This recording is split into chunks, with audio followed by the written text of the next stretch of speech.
Градењето на инклузивни и отпорни заедници е многу важно, имајќи ги предвид последиците од војната на Блискиот Исток. Во една ваква сложена состојба на Балканот сведочиме на психолошки притисоци преку нагласувањето на воените капацитети и вооружувањето, анализи и дебати за наводни судири и прекројување на границите, предупредува Павле Трајанов, национален координатор за спречување на насилен екстремизам и борба против тероризмот. Во Македонија состојбите се, како што нагласи, мирни и стабилни, но каква ќе биде рефлексијата и влијанието врз Македонија, тоа пред се зависи од мерките што ги презема владата и другите институции, но и од единството на сите политички субјекти во државата, тоа што не е време сега за печалене на политички поени околу кризата. Во Македонија има неколку вида на екстремизам, тоа е верскиот, имаме на идеолошка основа, имаме на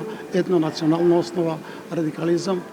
И геополитичката аналитичарка Нела Јакшиќ вели дека состојбата во Македонија е релативно стабилна, но дека сепак ќе се соочиме со инфлација и економски предизвици, а со тоа и зголемување на цените. Според неа треба континуирана анализа за воведување дополнителни мерки.